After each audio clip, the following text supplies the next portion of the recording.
Anda telah mengunduh podcast yang dipaparkan oleh Pendeta Dr. Erastus Sabdono ini dari truth.id/voice. Selamat mendengarkan podcast ini.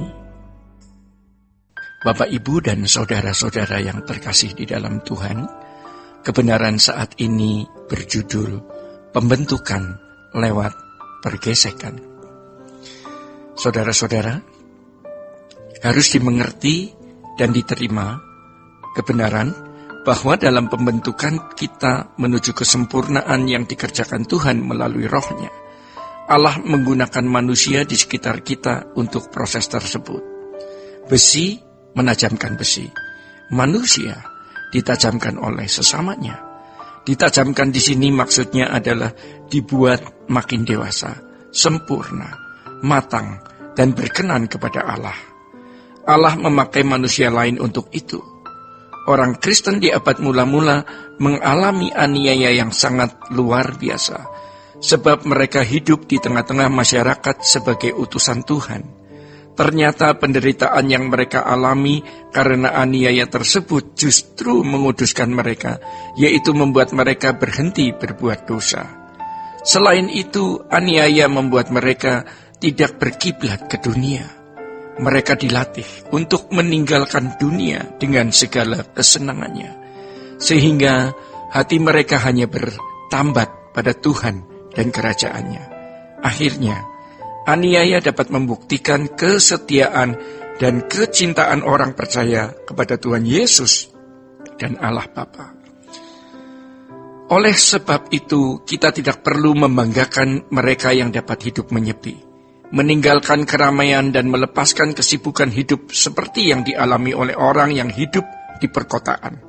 Justru mereka yang hidup di perkotaan lebih berat untuk hidup dengan tantangan yang sangat berat. Banyak orang berpikir bahwa mereka yang hidup di kesunyian meninggalkan keduniawian dengan cara meninggalkan kehidupan kota berarti sudah melepaskan segala sesuatu. Sebenarnya melepaskan segala sesuatu bukan demikian sewajarnya. Melepaskan segala sesuatu berbicara mengenai kesediaan untuk tidak terikat dengan dunia di tengah-tengah kemungkinan memiliki dan menikmatinya. Kalau seseorang tidak memiliki potensi dan kesempatan untuk meraih dunia, lalu kemudian meninggalkan dunia, bukan berarti ia telah melepaskannya secara proporsional. Paulus dapat memiliki segala sesuatu, tetapi ia melepaskannya dan menganggapnya sampah. Seseorang tidak bisa dikatakan tangguh berpuasa kalau berada di padang gurun di mana tidak ada air dan makanan.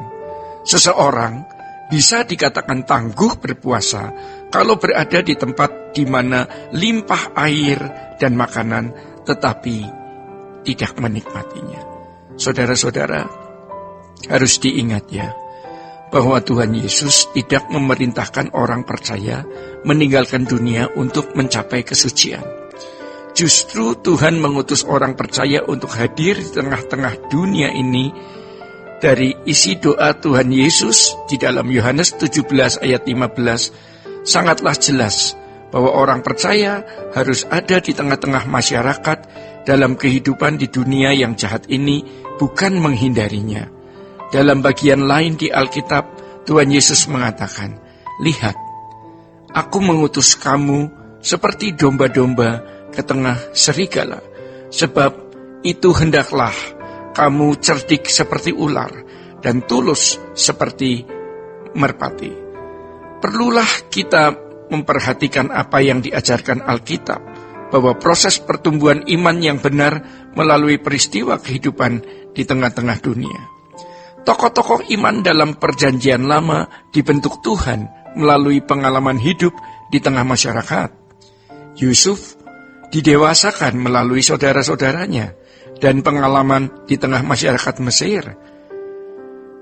Didewasakan ini sama artinya dengan dibangun semakin suci. Kalau Yusuf hanya tinggal di rumah Yakub, ayahnya, maka mimpi yang ia terima, yang juga merupakan janji besar dari Allah, tidak akan terwujud dalam hidupnya. Demikian pula Daud, kalau ia tetap tinggal di padang rumput menggembalakan domba, terpisah dari pergaulan luas, maka ia tidak akan pernah menjadi raja. Saudara-saudara, Daud diubah dan didewasakan oleh Goliat, oleh Saul, penduduk Zif yang mengkhianatinya, dan segudang pengalaman lain yang menyakitkan. Semua ini merupakan cara Allah mempersiapkan Daud menjadi orang besar. Kita percaya bahwa Amsal 27 ayat 17 memuat tuntunan hidup yang sangat penting. Dalam ayat ini tertulis bahwa besi menajamkan besi, orang menajamkan sesamanya. Teks ini dijagai tetap eksis oleh Tuhan sampai hari ini, agar dari dalamnya orang percaya dapat menimba kebenaran. Oleh karenanya sangat disayangkan kalau kita tidak memperhatikan apa yang diajarkan oleh Amsal tersebut. Melarikan diri dari keramaian merupakan usaha untuk mencari mudahnya hidup, seperti pengecut yang takut perang. Kita yang hidup di kota memiliki pergumulan yang jauh lebih berat. Untuk hidup tidak bercacat dan tidak bercela. Karena pengertian yang salah bahwa kesucian bisa dilakukan dengan meninggalkan kesibukan wajar di tengah masyarakat, seperti pergi ke tempat yang jauh dari keramaian. Hal itu mengakibatkan banyak orang Kristen awam merasa tidak mungkin bisa menjadi orang suci karena tidak dapat meninggalkan kesibukan hidup di dunia ini. Dengan penjelasan di atas ini, diharapkan mata pengertian kita dibukakan untuk memahami kesucian yang benar. Demikian Bapak, Ibu, dan saudara-saudara, kebenaran pada saat ini. Sola Gracia. Untuk berlangganan renungan harian dalam bentuk cetak, silakan hubungi Truth Literatur di nomor telepon 0878 7870 7000. Untuk mendapatkan CD khotbah, MP3 Renungan Truth, dan CD album lagu produksi Sola Gracia, Anda dapat menghubungi di hari dan jam kerja di nomor telepon 021 638 60953. Tuhan Yesus memberkati.